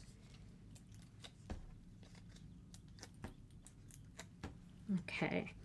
And then I'm going to put that right here. So I'm going to move this out of the way and this out of the way. The rest will fall into line once I get that one in the right position. So now these are going to go on top like that. And we want to make sure that like we've got an equal amount of overhang on both sides too. So we want the flowers to kind of be bursting off the paper.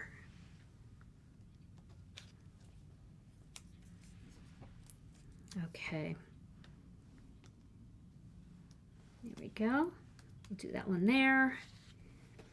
This one I'm only going to put it on the one side, and then I'm going to put a little tape on the other side because it's going to really hang over this orange one. Like that. So we'll just tape them together over there. And then we'll do that. So this one, same thing. Yeah, that'll be good. This is fun. Such simple stamping. And it's nice. I mean, you guys know how much I love embossing folders, and you know that I love layering stencils. I love all of it. But sometimes it's fun just to stamp. You know, we don't stamp enough anymore, and we've got stamps sitting in our collection, and this will motivate you, hopefully, to just have a play date with your stamps. So I'm going to use, let's see what colors I have here. This is Marigold, and I feel like Marigold will be a great card base color because that yellow is right in the center. So I'm going to choose Marigold. And I'm going to do a side cut. So once my inks are dry, are they waterproof? No, they're not. They are water reactive. So, I mean, let me just say this. They don't move the way they move when they're freshly stamped with water. So, you know, if you are, if you're looking to do like water reactive techniques, stamp and do those water reactive techniques right away. Don't like come back later and try to make them move. They will definitely be more waterproof at that point, but they're not waterproof in the way that you can watercolor with them. You can't. They'll smear. And they're not waterproof in, like if you poured water over it, it would move a little bit. So I hope that helps. They dry and they don't like run. Like you can't come back and do more techniques over them later, but you definitely wouldn't want to watercolor with the ink. That's why they work so well with Copic markers, because they are a water-based ink.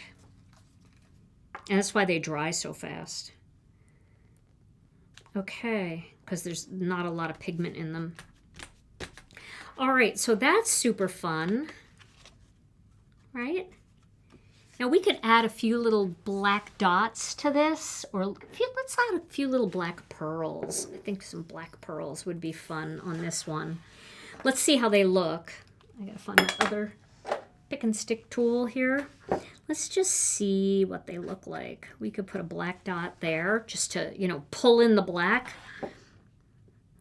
Could do a black dot in the center. We should probably do a bigger one. We've got bigger ones.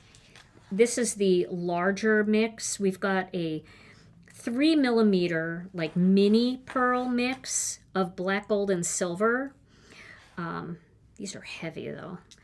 Black, gold, and silver. But we also have, it's got 3 different sizes. It's got like a large, medium, and small. And I think that would look really good on this using the large, medium, and small. This is just a heavy pearl. Pop it up there like that. And then the tiny ones, I think I do have some glue on the, I picked it off. Glue on the bottom of my pick and stick tool. All right, so I like that. That little pop of black makes me happy. So that's what I'm going to do for embellishments. I'm going to use our Connect Matte glue. Just knock these out of the way. And just do a little dab of Connect Matte. I know Connect Matte is out of stock. That sold out. We had a lot of sales yesterday while Jennifer was alive. I know that's a shocker, isn't it? But all of those things will be reordered. But there's still lots of other things. If you're thinking about getting anything for the sale, there's still lots of other things to stock up on, like cardstock.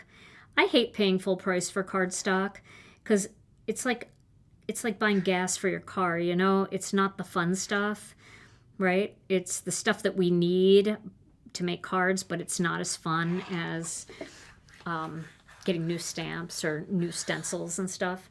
So I always, whenever there's a sale and there are staples that are what I call my gas staples, that's what I use it for. I get the white cardstock, the black cardstock, those kinds of things. Okay, so that is a fun, happy birthday card. And you can see just 2 different ways to use that same stamp set. So bright and fun. So what do you say we make one more card? Let's just do one more card today. Why not? Brienne, are you good with that? I'll wait for Brienne to text me. So I think she is. If not, again, Brienne, if you've got to run, we understand. I feel like I need to respect Brienne's time. Okay, so what I'm gonna, she said I'm good with that. Okay, Brienne, thank you. Thank you, honey. We love you. All right, so I'm gonna take a piece of white cardstock here and I am going to do some blues and purples on this one. I'm gonna use some Blue Sky. I'm going to use some powder blue, and I'm going to use some wild wisteria. So these are all like the, okay, so Blue Sky is like baby sky blue, right? It's blue. Powder blue has just a hint of purple in it, and Wild Wisteria is a purple that has a hint of blue in it. So these three colors together are so pretty, and they lend themselves more to a periwinkle than a purple. Well, this one's a little purple, but they've got that periwinkle feel to them. And I'm going to do some real loose ink blending. So it's not going to be that beautiful, seamless looking blend. It may look more seamless when I'm done because of the smoothing agent in the ink, but I'm not going to worry about it too much. So I'm just going to do some random areas here on this card. And I'm going to be trimming this down too, so I'm not too worried about the edges not being perfect, because we're going to cut it down with Master Layouts 21. Okay, so we've got a little blue sky in there. And now we're going to do some powder blue. I'm going to get it just a hair darker. So we'll get a little powder blue in there.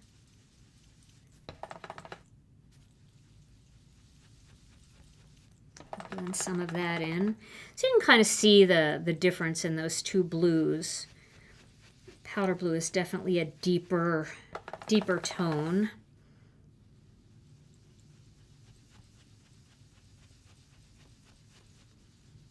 And the reason why I'm doing this ink blending this way is because I want it to look more like a sky with clouds, but I don't want to use a cloud stencil and make it look so cutesy and cartoony. I want it to be more just natural. Kind of like if you looked up in the sky and you just have the white spots in the sky coming through. And then we've got the Wild Wisteria. So I will grab this purple brush and we'll get some Wild Wisteria on there. We'll blend that in.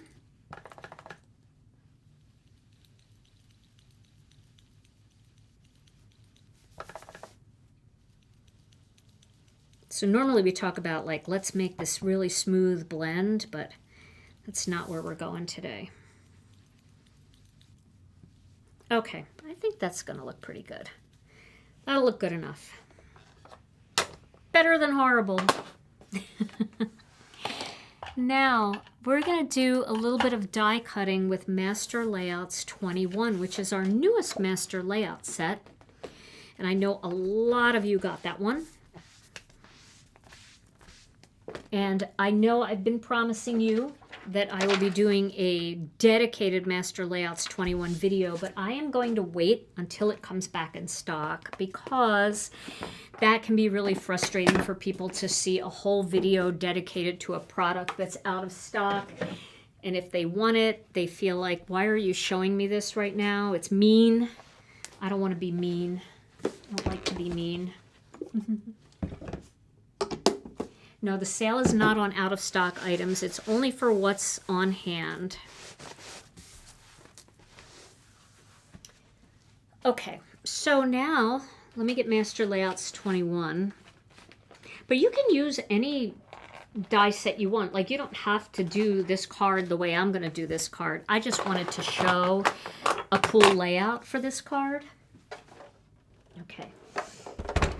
The sky looks like this now where you are, Michelle. Oh my gosh. That's cool.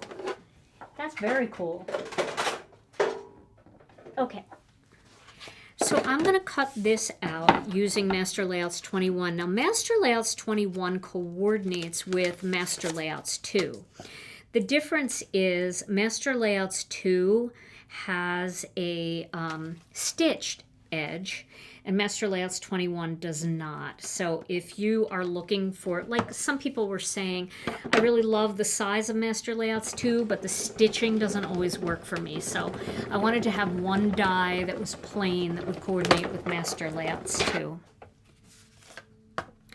This is the sale going on right now. This is Jennifer. We did this for Jennifer yesterday for her YouTube channel.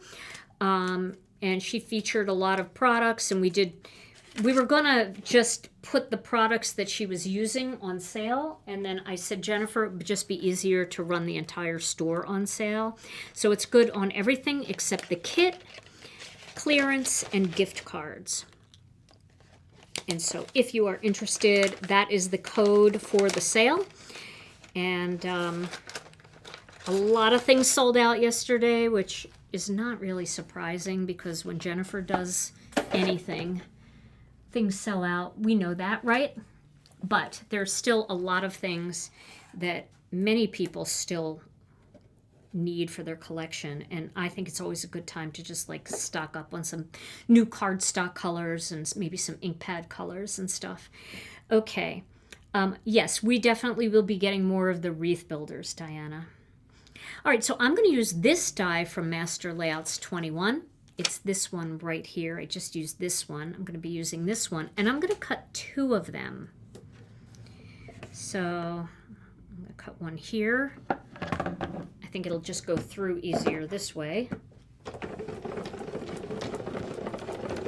I know a lot of you did get some good deals. A lot of you bought the Intracut, which is usually, a lot of times when we do a big sale, we do exclude the Intracut. So a lot of you, because it's such an expensive tool for us to have manufactured, and a lot of times it's not included in the sales. And a lot of you used it for the Intracut, and you got a really good deal on that. Okay, now we're going to pop this one right here, and we're going to cut a second one out. I'm going to move this out of the way. I'll share it one more time. I don't know how to make the fancy screen that Tom makes. He would have made a fancy screen for me with that coupon code, but not me. It's a marker and a Post-it note. I'm the crafty girl. He's more techie than me when it comes to that. I have a few things down. I know how to do just the basics on this system. But if I had to change anything, I'd have to Google it. I wouldn't know what to do. And you know, a lot of times I think of something I want to do 5 minutes before we go live, and I'll just say, "Hey Tom, can you make a quick banner?" And he'll go, "Sure, I can do that." I need to, yeah, I play with paper. That's what I do. Okay, so now I'm going to attach this to here, and I'm going to attach this to here like that, and then my little cloud pattern is going to show through on the other side. So I'm going to put this aside because I am going to have to do a little more die cutting, and I do want to cut a plain panel from Master Layouts 2 to coordinate behind this. And guess what color I'm going to cut it in? Black, right. How did you guess? How did you guess? All right, so I'm going to use the butterfly because this is the only image I haven't used in my cards. And I'm going to use this image, and one of these small ones, and a couple leaves. So I just need to find the die set for that. And I am going to have to find Master Layouts 2 again, and here it is. Okay, I think I have everything I need for this card now. All right. So let's get some white cardstock, and we'll use the Misty again for this, because I think the SIP stamping card, well, I think both of these are really simple stamping. They really are. I mean, we did die cut these, but if you wanted to, you could also stamp this going across on white cardstock. And it would overlap the same way that these are overlapping. So I think that would work. And especially if you did rainbow order, nothing would turn muddy because red into orange works, orange into yellow works, yellow into green works, and green into teal works. Okay, so let's go ahead and do this butterfly. I'm going to stamp the butterfly in black. We're going to stamp this. We're going to stamp this, this, and this, and this. All of those. So We've got the butterfly, 3 flowers, and the leaf.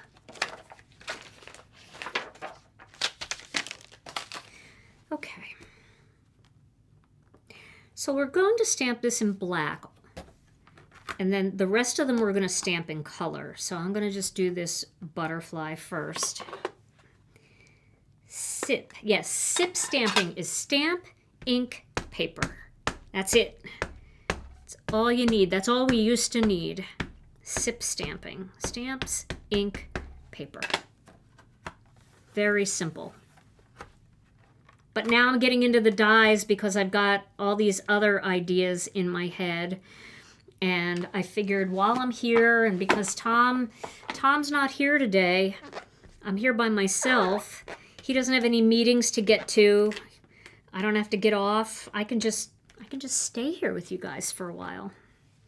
So I don't know what's on this stamp, but I'm going to stamp it again because it has some goober strings. Goober strings. We've all had goober strings, right?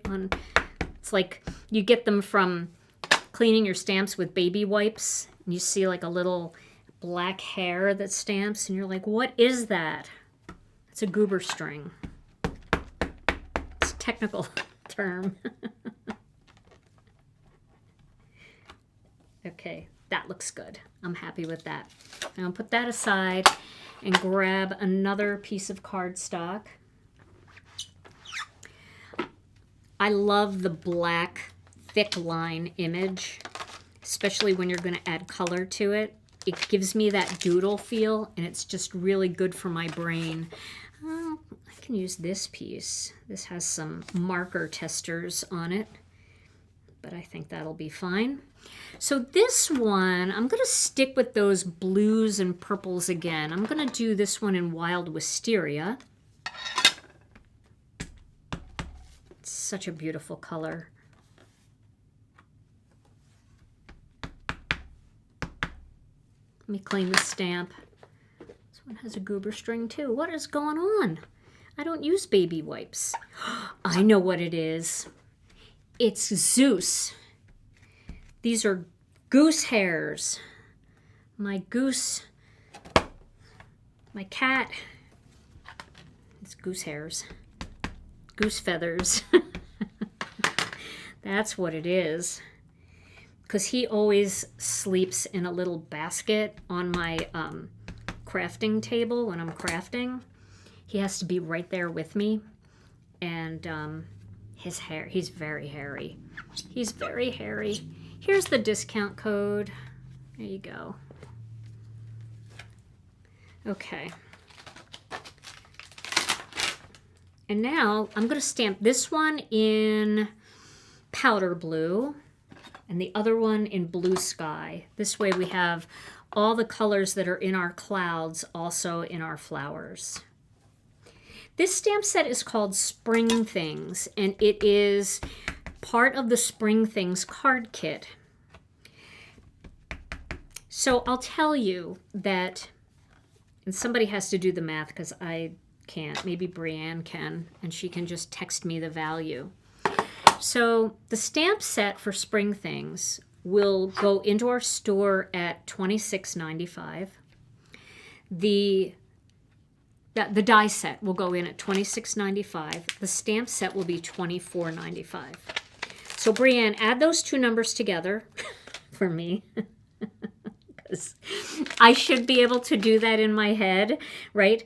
$23.95. It's $23.95, which would be $24, and then $26.95, which would be $27. So 24 and 27, is that 51? I don't know. $51.90. Okay, $51.90. Thank you, Brianne.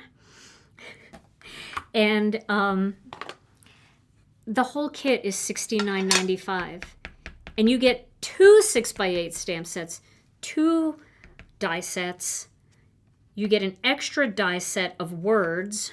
That's amazing. And you get a 3D embossing folder bundle that's going to be, I believe that one will be $32.95 because it's got so many stencils. So Yeah, you get a lot in that card kit. Oh, it's $50.95? Okay, because I told her the wrong thing. I told her to add $24.95. It's $50.95. So for not that much more, you get a lot more. So, all right, I'm going to put these aside. I need one tiny bit of cardstock here. And this has a design on it, a stitch, but I don't care. It's fine. I have so many of these.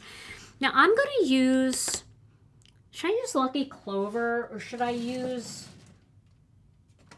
what if I used Key Lime? This is Kathy Zilski's favorite green, she told me.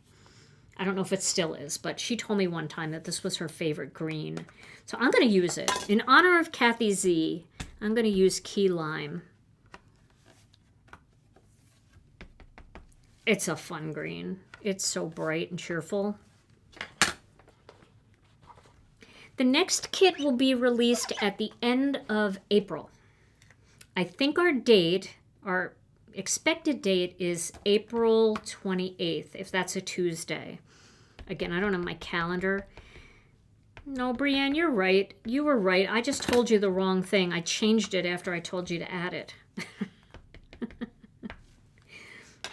Okay, so that's Key Lime. It's so fun and bright and vibrant.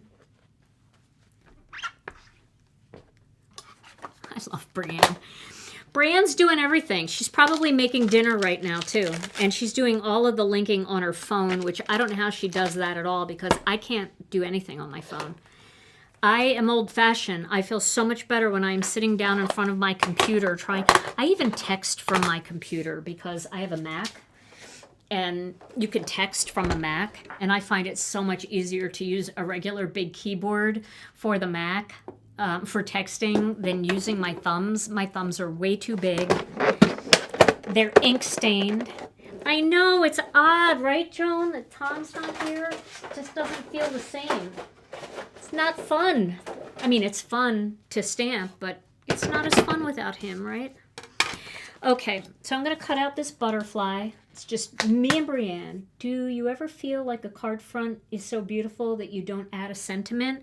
I actually have felt that, and I know exactly what you're saying. Yes, I've had those moments where a card front was so pretty that I didn't want to add a sentiment, and I didn't add a sentiment. And I've noticed that, like, if you go to the Hallmark store or even your local drugstore, there are cards that don't have sentiments on the front. They're just note cards, and they're just for sending like a small little letter to somebody, right? Just checking in on you, and they don't have a sentiment on the front. And you definitely have the right to do that. There, I just wanted to show you that butterfly cut out. But yeah, I get exactly what you're saying. There are times where you're like, a sentiment's just going to mess this up. This is too pretty. It's a piece of artwork. I share a lot of card projects by Cassie Hewlett. And Cassie, she does guest design work for us each month. She'll paint one of either Hannah or Argita's floral designs. And and Pam Torkelson too, and Karen Hightower. I mean, the way they watercolor. By the way, Mindy Egan colors really rock star too. But the way they color, a lot of times Cassie will like show her work before she's turned it into a card. And I'll just share that on Instagram. And I'll be like, look at this panel. It should be framed because it's so beautiful. And so I get exactly what you're saying. There are some times where we make things and we love the background and the way we did it so much, it's good enough without a greeting. All right, so there's one little leaf. I'll cut another one here. Yes, her artistry is, and Argita too. Of course, Argita. There isn't a coloring tool that Argita touches that doesn't fall in love with her. She can do it with pencils. She can do it with Copics. She can do it with, it's crazy. Kathy Sanders is like that too. Kathy Sanders is our manager here at Gina K Designs. She touches colored pencils, she touches watercolor, she touches Copic markers. She used to teach all of those classes when we had our brick and mortar store. And she's pretty amazing. Some people just have the magic touch. But that's what I love about, I actually like the way this one came out better. That's what I love about layering stencils and coloring stencils, is that they make us look like artists too. And I also like the dramatic kind of coloring that we do when we do the doodle stuff, where we just do that, you know, that light color. Oh, Brianne just told me that one of you said in the chat that my word of the day is goober string. There you go. I have a word of the day, goober string. So a goober string is, if you missed what happened, I had cat hair stuck to my stamps. Cat hair stuck to my stamps, and it it was leaving a goober string behind. I would get a little stray black-looking streak next to my stamped image. That's a goober string. Perfect. Oh, good. I feel better. We have a word of the day.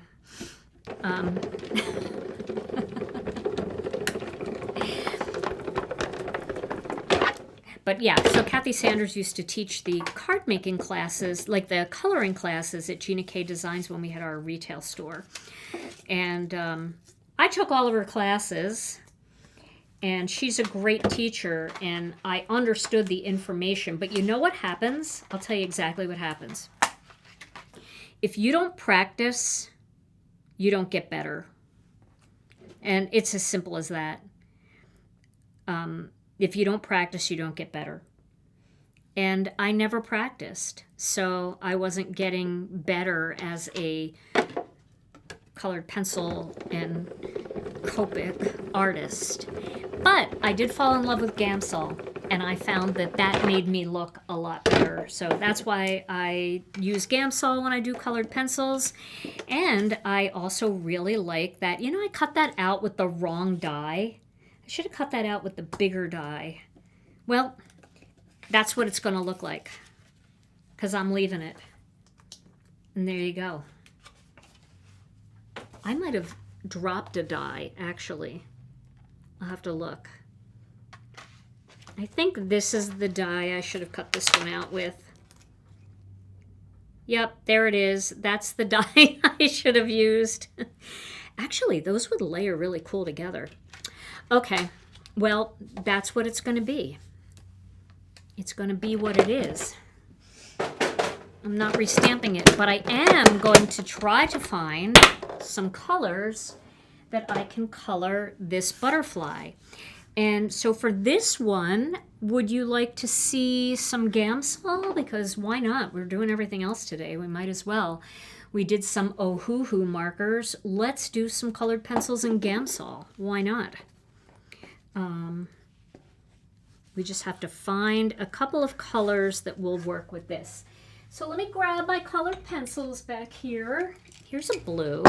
Here's a blue colored pencil. Let's see what this looks like. I have to look at it next to this. I think that would be a really pretty color. Let's do that. And what is this color? Nope, that's too blue. Here's a purple. Let's do a little purple. Yeah, I think these two are going to look good. So these colors are True Blue and Parma Violet. And I'm just going to sharpen True Blue a little bit. And then I am going to need a blending stump. I'll just take a couple of those. Okay. So now we're going to color this one with some Gamsol. So I'm going to grab my sticky mat. Not that I need a sticky mat to color, but I think it'll be easier for me to not have to be holding it down while I'm coloring, so you're able to see a little better. And then I have a little cup of Gamsol here, and I have some Gamsol. My label fell off the Gamsol, but I'm going to just add some fresh Gamsol in here. I really should pour the Gamsol back in the bottle when I'm not using it because it does kind of lose its potency a little bit. Okay, so let's start with the purple. We'll do the purple on the inside here. So I'm going to go like dark purple on these inside butterfly wings. Now we could alternate color if you want, but I'm going to do the purple on the inside and then the blue on the outer wing. This is a fun one to color, and of course it would be very easy to color with those Ohuhu markers. You could color it the same way that I colored the flower. Just do the little streak marks, just practice that. Kind of like a little flick of the wrist. You could practice that just on a piece of cardstock, and then once you feel good about it, then you could actually do it into the image. And then I'm going to take this Gamsol and this blending stump, load some Gamsol on there, and then I'm going to go right onto the color and then just pull that color out like that.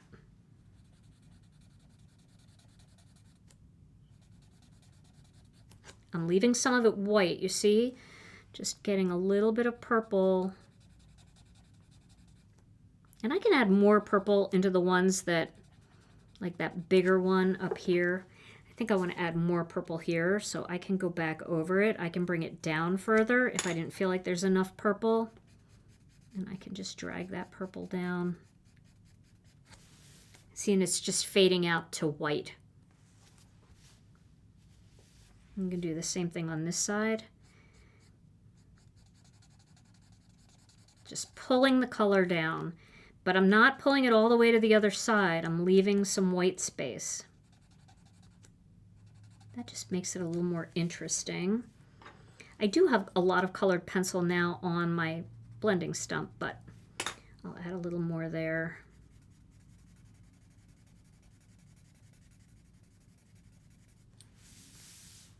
And see how that looks. Okay, now I'm going to do the same thing down here. This area here, there's nothing, so I wouldn't do anything in there. You can if you want, but I feel like leaving that white is going to be really pretty. So I'm going to do the same thing here with the purple. Yeah, I appreciate you guys hanging in here with me today. It's a lot of fun to have you here. I know I went way longer. A lot of people watch on their lunch hour, so thank you guys, those of you who were able to stay. Okay. Here we go. Just bringing that out. I just think it's good to have like 3 card ideas for this stamp set. Somebody was asking, I think it was Debbie Barone was asking in the group, in the Facebook group, are you going to make one more card with the Spring Things flower set? And so, Debbie, if you're watching, we've got 3 new cards with the spring things. Yeah, I want to say fling. All right, now I'm going to use this True Blue here on this part of the butterfly. Just a little bit here. And I'm going to do the same technique. You see, I'm just right along. Can you see that? Right along those edges right in there.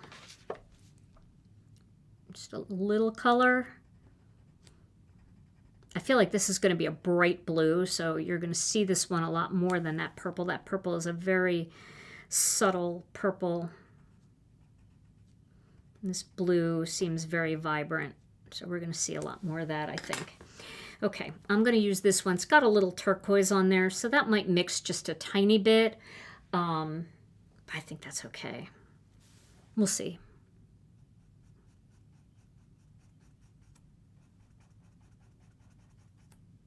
Oh yeah.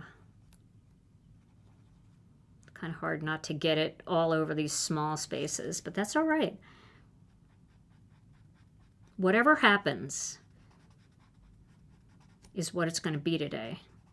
Just like that flower. We've got one little weird flower, but that's okay.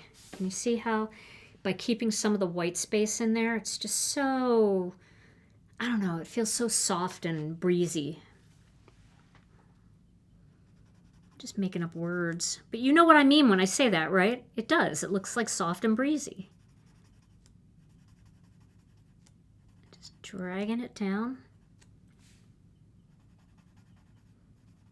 See, and as I go over this side over here, I've got so much more blue on my blending stump that the color might even be a little bit more vibrant on this side. But I love having that white showing. Okay, so that's just a really nice way to color that butterfly. You could mimic that same look by doing that streaky stroke that we talked about in the beginning with the flowers that we did, and your Ohuhu markers or your Olos or your Copics. But this is kind of a fun. Now these purples don't necessarily match, but I think it's okay. I think, you know, the whole look of what we've got going here is really fun. Now, I did forget to cut the black panel, so rather than pulling the die cutting machine out again, I'll just cut this with the paper cutter, if I can find it. And I'm going to cut it to the right size for Master Layouts 2. Let me just cut a quarter sheet first, and then I can bring the paper cutter in. So what I'm going to do is, I don't want to lose any of these pieces. I'm going to cut it at, my white piece is 3 1/2, so I'm going to go up to 3 5/8. And then my black piece is 4 3/4, so I'm going to take it up to 4 7/8. I did lose a leaf, but I think it might be under here. There it is. Okay, I almost lost a leaf. Good catch. All right, so to save a little time, I probably would use Connect Glue for this, but I'm just going to go ahead and use Tape Runner for this one. And then I'm going to line this up along the bottom. Get it lined up on one side and on the other side. There we go. Now I'm going to do the same on the other side. I'm going to stamp right on the card again and give myself a little bit of a panic attack. Nah. Okay. So there, we've got that beautiful kind of swirl, which gives movement to the whole thing, right? Because we're going to put this butterfly here, and then we're going to do the florals up here like this. And then we'll just add, oh, I probably should have added one more leaf. I might stamp one more leaf so I can have another leaf up there. I need one more leaf. I'm going to stamp it, but we'll assemble the card and then I'll pop that leaf in, and maybe I'll stamp this again and cut it right too, so we get that little bit of a border. But before we do that, let's go ahead and adhere this panel to my hand cut Master Layouts 2 panel. Hopefully, I didn't check it first, so hopefully it's right. I think it's right enough. And then this whole thing is going to go onto just a plain white card base, because I really want the airiness of the card to show through. And there are so many pretty colors that you could use. You could use powder blue, you could use blue sky, but I don't want to favor any one of those colors on this card. And I feel like by using white, your eye's going to be drawn more into the center of this card. So we'll just use a white card base for this one.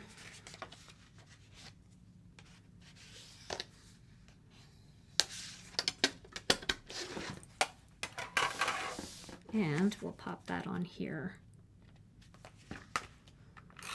And actually, I have a sample of this card, so maybe I don't have to die cut that extra leaf, because I actually made this card once before, and I have it sitting over here, so I'll show it to you. And I may have picked different colored pencils, like a different color, because I have different ones at home, like I don't have a full set. So, but this is, we'll pop this up with some 1/2 inch foam squares on this side. Pop that up here, like that.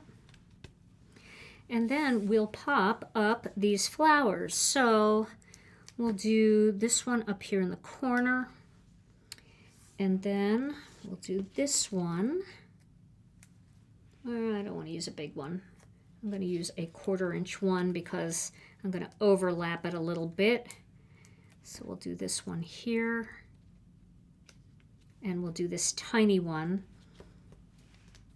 even though this little flower didn't get the full border that it was supposed to get. And then I like to tuck the leaves underneath. So I'll have a leaf tucked under there. And we'll have one tucked over here like that. And then my greeting is going to get stamped right down here. So I'm going to show you the finished card that I made, because I made this one for release party night. So let me show you what it ended up looking like. So here is how it ended up looking.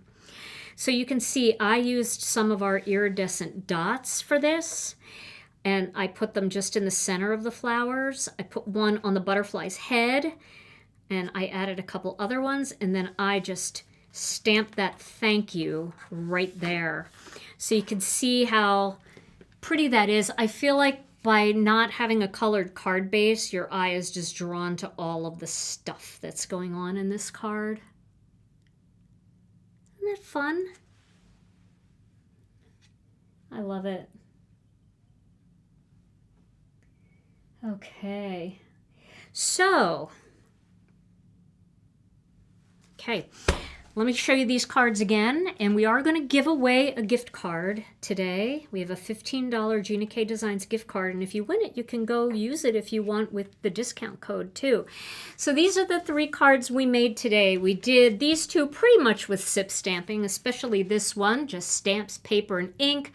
We made this beautiful background. I did add a little bit of gel pen, and we just hand cut everything. We didn't even have fancy tools for this one, no die cutting machine, nothing. Stamps, paper, and ink on that one. Then we graduated to the die cutting machine, and we brought an embellishment and a little stencil in for this one. But you could have sip stamped this one as well, just by stamping these right on top of each other on this panel in red, orange, yellow, green, and turquoise. And then this one, we went all out. We did a Master Layouts 21, and we did all the die cutting, all the embellishing, all the ink blending, all the fun things for this one. But here are 3 more cards that you can make with that card kit. And I want to show you the other 2 one more time. I put them somewhere. Here they are. These were the first 2 that I made that were more, these were very sip stamped, stamps, paper, ink, but we did die cut the words, and we did add some of those metallic black dots in there and a little gel pen. So, but this kit, I love this stamp set. I think it's really, really fun. Now, I'm going to leave these up, and I'm going to see if I can work the buttons here. So if you want to be entered to win, all you have to do is leave a comment in the chat, and I'll use the little app here because I have it loaded up on my my Mac here. So let's see, what do we have here? Oh yes, let's talk about, if you liked today's video, Tom, where are all the things? Let's see. I know it's on here somewhere. I have oohs, I have ahs, I have applause. Word of the day? I don't know. I don't even see it on here. But if you liked today's video, and we certainly hope that you have, if you wouldn't mind giving it a thumbs up, and hit the subscribe button and all notifications so you never miss another video. And then if you'd like to be part of our Facebook group is called, there it is, Gina K. Oop, there. I need Tom. There it is, Gina K Designs and Stamp TV Friends. We've got over 50,000 members over there, and they're all making projects with this kit and all of the Gina K Designs products that you see featured here in my videos. Everybody shares what they made using Gina K Designs products, and you can get lots more inspiration. They're pretty amazing over there. And then, thank you again, Brianne, for being here, especially for like 2.5 hours. I appreciate you so much. If you missed any of Brianne's links, you can find everything that I used here today in this video on our website at ginakdesigns.com. And if anything's out of stock, add your name to the notify me list. As soon as it comes back in, you will get a notification that it's back in stock. And then I have to do this. Our intro music is courtesy, and some of the sound effects are courtesy of Zap Splat. Okay, so let's pick a winner. I know the drum roll. We have a winner. Let me just click here. All right, we got a winner. All right, and the winner is Yudi Barbera 3963. Yudi Barbera 3963. You are the winner. You get a $15 Gina K Designs gift card, and you can use that whenever you want. They never expire. So if you're waiting for something to come back in stock, you can use it later. Or if you want to use it now with other items, you can get that 15% off. Also, by using the code AprilGen15, and you'll get 15% off your whole order until Friday night at midnight Central Time. Well, everybody, this was so much fun. Thank you guys so much for joining us today. Thank goodness Tom will be back with me next Tuesday night for another Stamp and Chat Live. Brianne, thank you for being here, and thank you for sending me those questions. I love you, and I appreciate you. And to all of you, hey, with this weather we've got going, stay safe and healthy. We love you all so very much, and mwah. We'll see you again real soon. Bye-bye.